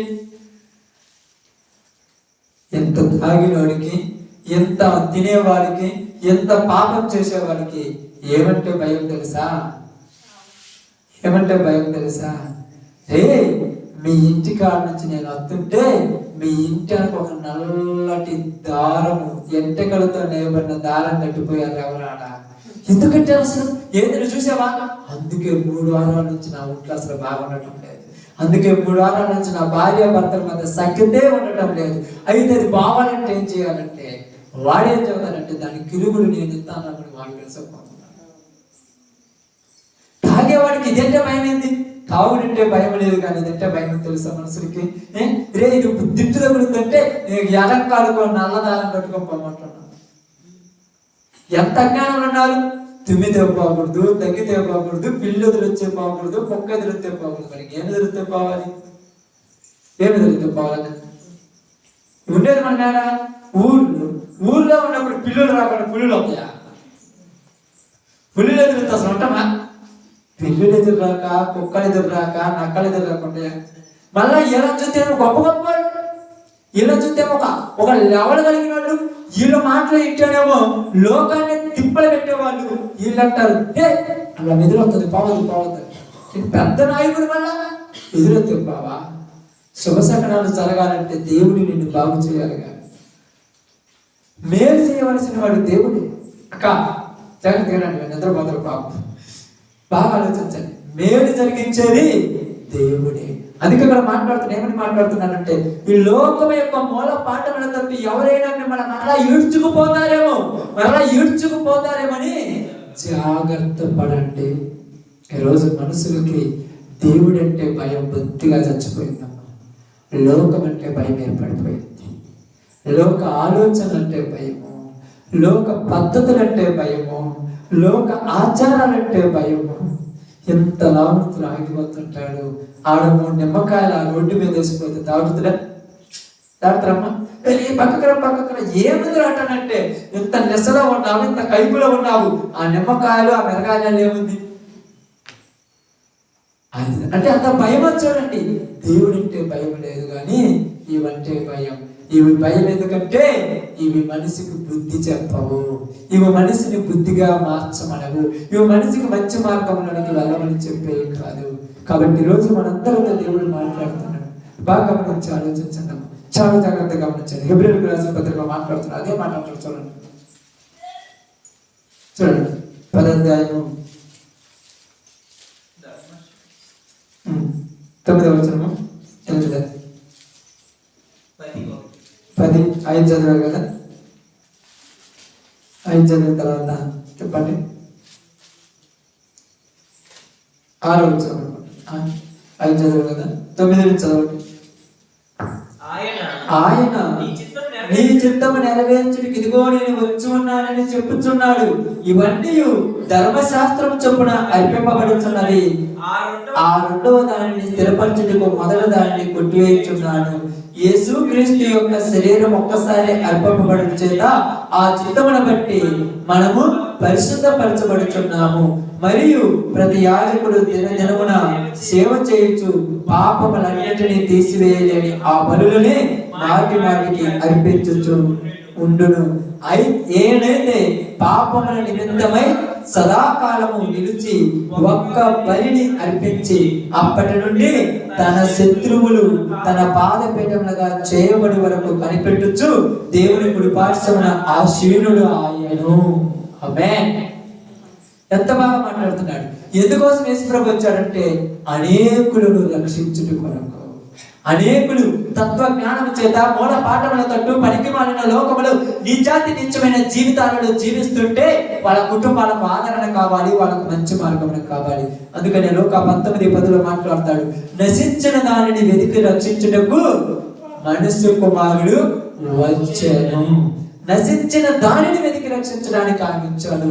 ఈరోజు మనల్ని పంపించడానికి కూడా దేవుడికి ఒక ఆలోచన ఉన్నది. మీరు కూడా అనేకులను బాగు చేయాలి, అనేక మంది జీవితాలను మంచి మార్గంలోనికి నడిపించాలి, అనేక మంది బ్రతుకులు మంచి జీవితాల్లోనికి నడిపించాలని చెబుతుంటే లోకం మనుషులను తన ఎంట ఏడ్చుకుపోతుందమ్మా. బాగా గమనించి ఆలోచించండి. లోకం ఎంటబడిపోయే వాళ్ళు ఎక్కువ ఉన్నారా, దేవుని వెంటబడి వచ్చే వాళ్ళు ఎక్కువ ఉన్నారా? లోకం వెంటబడిపోతుంటారు. లోకం గురించి ఆలోచించే వాళ్ళు ఉంటారు. లోక ఆలోచనలే మనసులోకి వచ్చాయి, లోక పద్ధతులే మనసులోకి వచ్చాయి. అందుకని లోకము ఏమంటుందంటే ఇక్కడ అంటున్నాడు, లోకమును దాని ఆశలను గతించిపోవును. ఇదంతా ఒకరోజు నాశనం అయిపోయేది, ఇదంతా ఒకరోజు పాడైపోయేది. ఏది శాశ్వత కాలం ఉండేది కాదు. ఏది స్థిరకాలం ఉండేది కాదు, శాశ్వత కాలం ఉండేది ఎవరంట? దేవుని చిత్తమును జరిగించిన వాడే. ఆమె శాశ్వత కాలం ఉండేది ఎవరంట? దేవుని చిత్తమును జరిగించాలి. ఆ దేవుని చిత్తం ఏదో ఈ రోజు మనుషులకు తెలియాలి. ప్రభువా ప్రభువా ప్రభు అని పిలుచు ప్రతి వాడు పరలోక రాజ్యంలో ప్రవేశించడు కానీ పరలోకమందున్న నా తండ్రి చిత్త ప్రకారం చేయువాడే ప్రవేశించడని బైబిల్ చెబుతుంది. ప్రస్తుత సమాజంలో దేవుణ్ణి కూడా అడ్డం పెట్టుకొని మనుషులను పాడు చేసే లోకం ఇది. అందుకని దేవుడి దగ్గరకు రాకుండా లోకానికి ఏమని చేస్తున్నారంటే, ఈ భూమి మీద ఉన్న జనములు ఎలా మారిపోయారంటే ప్రతి ఒక్కరిని దేవుళ్ళుగా మార్చేశారు. ప్రతి ఒక్కరు దేవుళ్ళను అవసరమైతే నువ్వేమైపోతా వాళ్ళకు అవునా? అప్పుడప్పుడు చాలా మంది అంటారు చూడండి, ఎంతకంటే మనకు ప్రతి సంవత్సరంలో ఓట్లు ఎలక్షన్ అప్పుడు అందరూ వచ్చి మాట్లాడుతుంటారు, ఈ ఒక్కసారి మీరే మమ్మల్ని బతికించాలి. మీరు ఎవరంట? మీరు మా దేవుళ్ళు, ఓటరు దేవుళ్ళు అంట. ఎంత బాగా మాట్లాడుతున్నారు, ఓటరు దేవుళ్ళు. మీరు బతికితేనే బతుకుతా, లేకపోతే చచ్చిపోతా. చిన్న ఒక్కడన్నా నిన్ను చంపేసి నీ శవాల మీద మరి పునాది వేసుకొని ఇల్లు పెట్టుకొని కూర్చున్నాడు. నీ వాళ్ళు ఎందుకు చంపుతారు? మనం పిచ్చి మాట్లాడుతున్నాను. ఇల్లు చెప్తారు, ఈ ఒక్కసారి మనం గట్టి మీద సత్తడంట. వరే నువ్వు చచ్చినా సావాలని చెప్పండి వాడికి. నువ్వు చచ్చినా, నీ భార్య చచ్చినా, నీ పిల్లలు చచ్చినా, నీ ఇంటిల బాధ చచ్చినా వాడెందుకు చంపాడు? నీ పిల్లల చేతికి జెండాలిచ్చి వాడి పిల్లోడి చేతికి సింహాసనం మీద కూర్చోబెట్టిన వాడు మామూలుడా? నీ పిల్లలు కొట్టుకు చావాలి, గొడవలు, రాజకీయాలు, ఎలక్షన్ అని వాళ్ళ పిల్లలు మాత్రం ఏసీ రూపంలో పడుకుంటారా? నువ్వు కొట్టుకొని చస్తున్నావు కానీ వాళ్ళు ఎందుకు కొట్టుకొని చస్తారు? ఈ పనికి మన వాళ్ళకి ఇది లేక వాడు ఏదో ఒక చేత మందిస్తే, ఒక బిర్యానీ ప్యాకెట్ ఇస్తే వాళ్ళ కాళ్ళ చుట్టూ తిరుగుతున్నారు. మమ్మల్ని దేవుళ్ళు అన్నారు. ఆ దేవుడికి ఈ రోజున పూజ చేసిరా? మన చేత పూజ చేపించుకుంటూ, మన చేత దండలు వేపించుకుంటూ, మన మీద, మన నెత్తుల మీద పెరిగే వాళ్ళు ఈ అభిమానులు అనే వాళ్ళు వాళ్ళ చేతుల్లో కీలు బొమ్మలే. దేవుడు అదే చెప్తాను. ఏమంటున్నాడు తెలుసా? మీరు ఎవరికి బానిసలు కాదు, మిమ్మల్ని అందరినీ నేను స్వతంత్రులుగా చేసి ఉన్నాను. ఏళ్ల కింద మీరు బానిసలుగా ఉండాల్సిన పని లేదు. నీకు దేవుడిచ్చిన స్వాతంత్రం ముందుకు పొందుకోమంటున్నాడు. నిజంగా చూడండి, ఈ యొక్క మనుషులు వాళ్ళ యొక్క అభిమానం కోసం, వాళ్ళ కోసం చచ్చిపోతే కుక్కలకు వేసినట్టుగా 5 లక్షలు 10 లక్షలు, వాడికేమో 300 కోట్లు 400 కోట్లు వాడికి వస్తే కనీసం ఒక ₹1 కోటి ఇచ్చి వాళ్ళ కుటుంబాన్ని ఆదరించుకోవడం అంటే వాడు చెప్తే నాకే నేనేం చావమన్నానా? వాళ్ళ తీర్మానం ఉంటారు, నా కోసం నేనేం రమ్మని పిలిచానా? నేనేం చావమని చెప్పానా? నీ పిల్లలు అంటారు కదా వాళ్ళ పిల్లలు, నీ భార్య లాంటిది కదా వాళ్ళ భార్య, నీ లాంటి కదా వాళ్ళు. వాళ్ళ జీవితాలను సర్వనాశనం చేస్తుంటే నువ్వెందుకు నాశనం పోతావు? ఆలోచించండి. జీవితాలను నాశనం చేస్తున్నారు. టికెట్ రేట్లు పెంచుతారంట. జనాలు ₹1 దాచిపెట్టుకుంటే ఈ డబ్బులు కూడా వాళ్ళు లాక్కొని వాళ్ళని కోటేశ్వరులు అయిపోతుంటే ఈరోజు జనాలను బాగు చేసేది. ఇలా దగ్గర పోయి చెప్పండి, ఏమంటారు? ఏమో మాట్లాడతారు, మా అభిమానం అంటారు. ఏది నీ అభిమానం తక్కువతోడు? ఒక పూట కూటికి లేకపోతే గింజలు తెచ్చిచ్చావు ఒక్కడ వాళ్ళే, నీదేంటి అభిమానం అనవసరంగా? బాగా చెప్తానండి, పని పాట లేనోడు దేనికి పనికి రాకుండా దేశ తిమ్మలుగా తిరిగి దేనికి పనికి రానోడు ఈ అభిమానం అనుకునేది. కష్టపడి పనిచేసేవాడు ఎవరి కింద బతకడు? కష్టపడి శ్రమతోర్చి అనుభవించేవాడు ఎవరి కాళ్ళ కింద ఉండడు. వాడు ఒకటే చెప్తాడు, నేను భారతదేశంలో పుట్టాను, భారతదేశ పౌరసత్వం నాది, నా పని నేను చేసుకుని వెళ్ళిపోతాను అంటాడు. అంతే. దేవుడు అదే చెప్పాడు, నేను మిమ్మల్ని పుట్టించింది ఎవరికి బానిసలు అవటానికి కాదు, ఎవడి కాళ్ళ కింద పడిపోయి నువ్వు చచ్చిపోవటానికి కాదు, ఎవడి చెప్పు చేతలో నువ్వు తిరగటానికి కాదు. నిన్ను పుట్టించింది నువ్వు అనేక మందికి ఆదర్శంగా నిలబడాలని నేను పంపించాను అన్నాడు దేవుడు. అందుకే నేను పడుతున్నాడు, ఈ లోక మర్యాదను అనుసరించక దేవుడి చిత్తము ఏమి అయి ఉన్నదో బాగా దేవుడి చిత్తం ఏందో అది పరీక్షించి దాని యొక్క పరిపూర్ణంగా దాన్ని తెలుసుకొని మనసు మరి ఏం కావాలంట? రూపాంతరం చెందుడి, మారాలి మా మనసు. ఎన్ని రోజులు ఇలాంటి మనసులు ఎలా ఉంటా? ఇంకా యేసు ప్రభు దగ్గరకు వస్తారు, యేసు ప్రభుడు ప్రార్థన చేస్తారు, ప్రార్థనలోనే ఉంటారు. ఏళ్ళ మీద వాళ్ళు పెద్ద పెద్ద కట్టోట్లు పెట్టిన బొమ్మలు కడతారు. ఎవరు బొమ్మ కడతారు? ఎందుకు అవసరం ఏముంది నీకు? అంత అభిమానం ఏంటి? నీ తల్లి బొమ్మను కట్టు చేత అయింది, నీ తండ్రి బొమ్మను కట్టు చేతైతే, ఎందుకంటే నాకు జన్మనిచ్చారు, చిన్న వయసు నుంచి నన్ను ప్రయోజకుల్ని చేశారని వాళ్ళని గౌరవించు తప్పని. వాళ్ళ అవసరాల కోసం నిన్ను ఎరేసుకుంటున్నారని నాకు తెలుసా?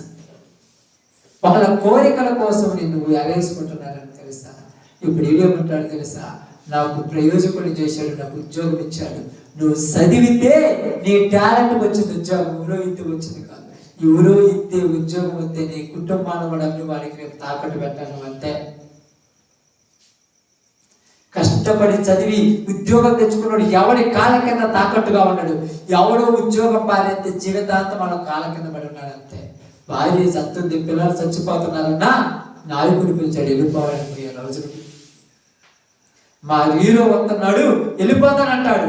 ఇంట్లో బియ్యం లేవురా, భార్యకి ఉదయం కానుక నొప్పులు వస్తాయిరా, ఉదయం హాస్పిటల్ తీసుకెళ్తానంటే ఎంతో మంది అన్నాడు, మా హీరో వస్తున్నాడు నేను వెళ్ళిపోతాను. ఎవరు మార్చాలి? అభిమానం. ఒక లిమిట్ ఉండాలి, కానీ హద్దులు దాటితే అది ఏమవుతుంది? పిచ్చి. అందుకే ఇక్కడ ఏమంటున్నాడు? లోకము యొక్క మర్యాదది, ఈ లోకానికి మర్యాద. ఈరోజు చూడండి, చిన్న చిన్న పిల్లలు 10వ సంవత్సరం లేదు 8వ సంవత్సరం నుంచి మందు, సిగరెట్కు, చూదాలకు అలవాటు పడ్డలు ఎవరైనా ఉన్నారు? బడికి పోమంటే ఒక్కడు కూడా బడికి పోవడానికి లేదు. బడికి పోయి మంచిగా చదువుకొని మంచి మార్కులతో ప్రయోజకులు. అందుకే గవర్నమెంట్ ఇలా కోసం ఏం చేసి తెలుసా? చదివే మార్చేసింది. ఈ లెక్క చదవట్లేదని బడికొస్తే చాలు మీరు పాస్ అయిపోతారంటున్నారు. బడికొస్తే మీకు డబ్బులు ఇస్తామంటున్నారు, బడికొస్తే మీకు అన్ని ఇస్తామంటున్నారు. బట్టల ఫ్రీ, బట్టల ఫ్రీ, అన్నం ఫ్రీ, పుస్తకాలు ఫ్రీ, పెన్నులు ఫ్రీ, అన్ని ఫ్రీ ఇస్తారు మేము చదవమంటుంటే. ఇన్ని ఫ్రీ ఇస్తే మేము చదువుతాం? ఓర్మతలో చదువుతారక్క. ఇన్ని ఇస్తే మేము చదవా. విలువ తెలియటంలా. చదువు విలువ తెలియాలంటే తల్లిదండ్రులు ఉదయం లేచి సాయంకాలం కష్టపడితే వాళ్ళ కష్టానికి తగిన ప్రతిఫలం 10 రోజులు సంపాదిస్తే 10,000 వచ్చాయి. ఆ 10,000 నీకు చదువుకోవటానికి తాకట్టు పెట్టానరా, నువ్వు చదవకపోతే అంటాను. అప్పుడు అడుగుతావు, అన్ని ఓరమొత్తాన్ని వాడు పోతే పాపం మాకెందుకు? బళ్ళు సారోళ్ళు వచ్చి పిలిచకపోతుంటారు. వీళ్ళు ఎక్కడెక్కడ నుండి పిలిచకపోతుంటారు? ఎక్కడెక్కడ ఉన్నారు? సినిమా హాల్ దగ్గర, పార్టీ మీటింగ్ హాల్ దగ్గర ఉన్నారని తీసుకుపోతుంటారు. రాంట్రా చదువుకుంటారు. మా కొద్దు వాళ్ళు మాత్రము మీరు అంటున్నారు చూడండి, ఆ అభిమానుల యొక్క కొడుకులు ఏమన్నా, ఆ యొక్క నాయకుల యొక్క కొడుకులు ఏమన్నా చదవకుంటున్నారా? వాళ్ళు ఎంటెక్లు, బీటెక్లు, ఇంజనీర్లు, గొప్ప గొప్ప చదువులు. వాళ్ళు మనం ఎక్కడ చదువుకుంటే వాళ్ళని ఎదిరిద్దామని మనం చదువులు ఏర్పాటు చేసేసాం. మనం చదువుకుంటే ఎదురుతావు కదా, చదువుకుంటే వాడిని పక్కన అడుగుతావు కదా. చదువు లేకుంటే వాడు ఎట్ట చెబుతాడు? కుక్కలాగా తోకాడుతావు కదా. చదవకుండా చేసేసారు. అందుకే నేను చెప్తున్నాను, చాలా మందికి ఈ యొక్క చిన్న చిన్న లోక ఆలోచనలకు మనసులను బానిసం చేసేసారు. మనమేమంటున్నామంటే, ఇంత చిన్న వయసులోనే నా కొడుకు త్రాగుబోతునైపోయినాడు అన్నాడు. వృద్ధాప్యంలోకి వచ్చిన తర్వాత నీకు తలకొరివి పెట్టాలనుకుంటే తాగి బండి మీద పోతున్నాడు, లేకపోతే కింద పడి కాలు ఎరిగితే వాడు నీకు తలకొరివి పెడతాననుకుంటే నువ్వే వాడికి సేకరి చేయాల్సి ఉంటుంది. పొద్దున పని పోయి సాయంత్రం ఇంటికి వచ్చిన తర్వాత వాడి మంచంలో పడుకుంటే వాడిని 1 తీసేయాలి, 2 తీసేయాలి, వాడిని భుజాన్ని ఎత్తుకోవాలి, వాడికి నీళ్లు పోయాలి. అప్పుడు అనుకుంటావు, ఎందుకు రానికి కష్టం, ఎందుకు రానికి బాధలు అంటే వాడు అంటాడు, తప్పైపోయింది. అంత అయిపోతుంది, తప్పైతే కాకపోతే అంత అయిపోయింది. ఇప్పుడు తప్పైతే కాకపోతే అయిపోకుండా ఏదైనా ఉండాలి. ఏమంటున్నాడు? సమయం ఉండగానే సద్వినియోగం చేసుకోవాలి. సమయం ఉన్నది ఇప్పుడే, అవకాశం నీ చేతిలో ఉన్నది. చేయి జారిపోయిన తర్వాత ఏం ఉపయోగం? చేయి జారిపోయిన తర్వాత ఏం ఉపయోగింది? నీ చేయి జారకముందే నీ చేతిలో పెట్టాడు. అందుకే ఇక్కడ మాట్లాడుతున్నాడు చూడండి, ఇది నెరవేర్చడానికి నేను వచ్చాను. ఏది?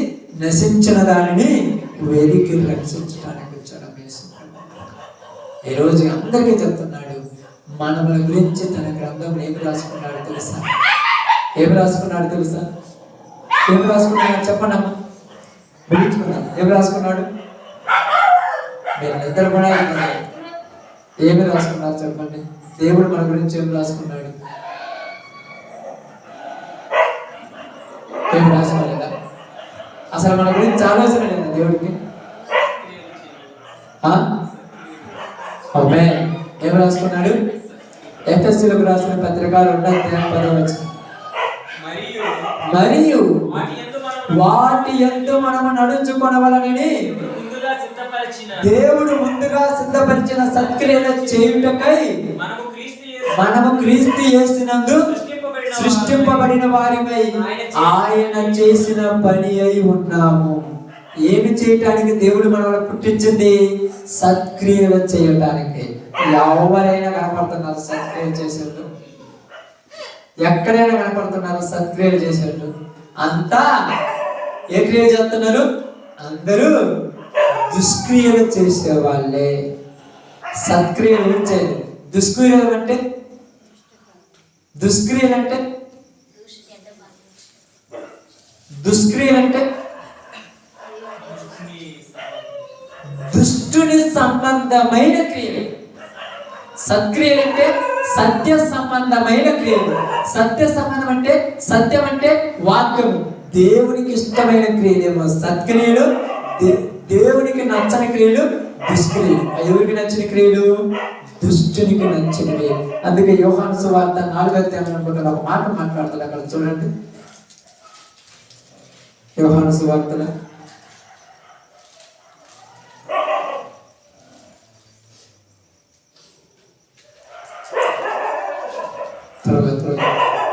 సారీ 8వ అధ్యాయం 8:44 వచ్చిన 8:44 మీరు మీ తండ్రి యొక్క అపవాది సంబంధులు, మీ తండ్రి దురాశలు నెరవేర్చగోరుచున్నారు.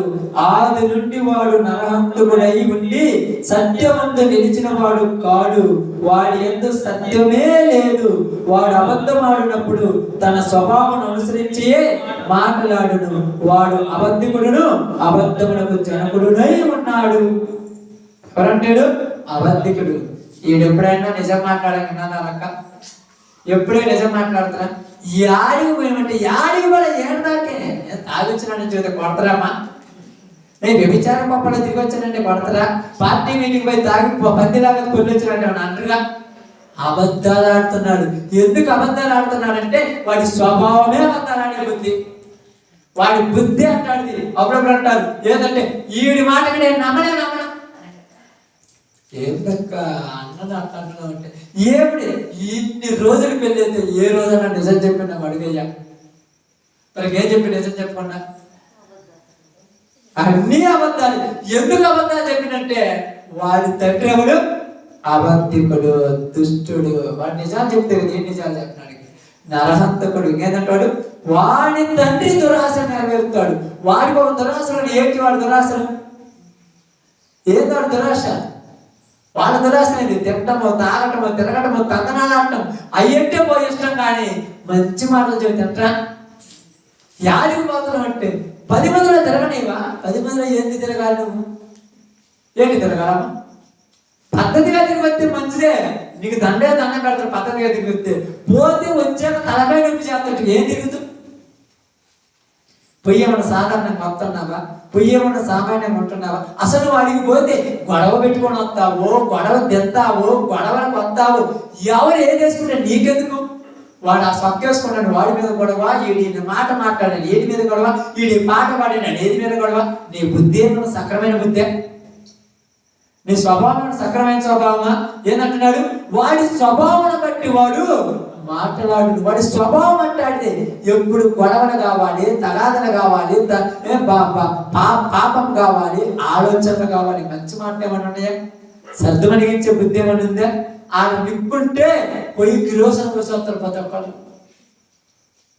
రే ఏమైనా పోతే సర్ది చెప్పేవాళ్ళు ఎవరన్నా? అందుకేమంటున్నారు తెలుసా? మీరు మీ తండ్రి సంబంధులు. ఎవరు వాడి తండ్రి? అపవాది సంబంధులు. వాడి స్వభావం బట్టి మీరు మాట్లాడేస్తున్నారు అంతే.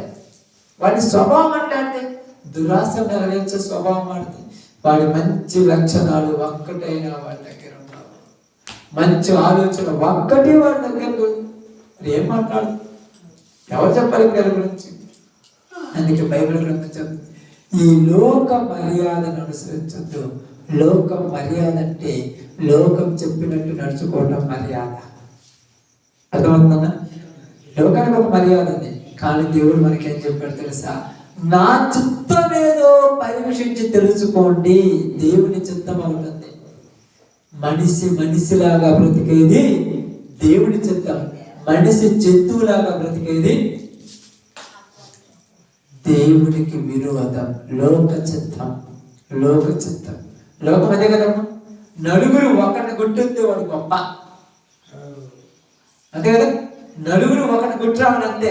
ఒకరిని చంపేసి వచ్చామంటే ఎందుకు చంపేవరా, చంపకూడదు కదరా, ఇది నువ్వు నరహత్య చేయకూడదు, తప్పు కదంటే వాడు తప్పు చేసాడు, నీకు గుట్టావు. తప్పు చేసాడో లేదో చెప్పడానికి పెద్ద కరెక్టోడా? వీడు కరెక్ట్ అయితే వాడు తప్పుడో వాడు తెలుస్తుంది. ఇది అంత కరెక్టా? అందరూ దొంగలే. ఎవరి గురించి ఎవరు మాట్లాడుతున్నారు ఇక్కడ? ఎవరి గురించి ఎవరు చెప్పాలి ఇక్కడ? అందుకని బైబిల్ చెప్తుంది, ప్రభు చిత్తం ఏదో పరీక్షించి తెలుసుకున్నాండి. కాబట్టి ప్రియ సహోదరులారా, ఈ సమయంలో మనందరికీ చెప్పిన ఒక చిన్న మాట ఏంటంటే, లోక మర్యాదను అనుసరించక దేవుడు నిన్ను నన్ను ఎందుకు పుట్టించాడు అది ఆలోచించి ముందుకు నడవాలి. దేవుడు నన్ను పుట్టించింది దేనికి? దేవుడు నన్ను పెంచింది దేనికి? నేను పెరగాల్సింది ఎందుకోసం? నేను జీవించాల్సింది ఎందుకోసం? నా జీవితం ఎందుకోసం ప్రయోజనమైంది? నేను నలుగురికి ప్రయోజనకరంగా ఉండాలి కానీ దేవుడికి తలకాయ నొప్పి తెచ్చేవాడిగా ఉండకూడదని మనం బ్రతకాలి. కాబట్టి ప్రియ సహోదరులారా, నేను మిగతా విషయాలు ఉదయకాలం చెప్తాను. కాబట్టి ఈరోజు మీ అందరూ కూడా ఈ లోక మర్యాద పద్ధతి ప్రకారం మనం కూడా పోతుంటాం. అప్పుడు మనలో కూడా కొన్నిసార్లు అవుతుంటే ఆలోచన, ఎలాంటి పద్ధతులు ఎలా ఉంటామో, ఏ విధంగా ఉంటామో తర్వాత తెలియజేస్తాను. కాబట్టి ఈ సమయంలో మనందరం కూడా ఈ మాటలు విన్నాం. మనము వాటిని మన హృదయంలో భద్రం చేసుకొని లోక మూల పాఠముల వైపు, లోక పద్ధతి వైపు వెళ్ళకుండా దేవుడి ఉద్దేశం పరీక్షించి తెలుసుకుందాం. ఓకే, అందరూ తల వంచితే ప్రార్థన చేస్తాను. రేపు ఉదయకాలం వల్ల ఈ సబ్జెక్ట్ కంటిన్యూ చేస్తాను.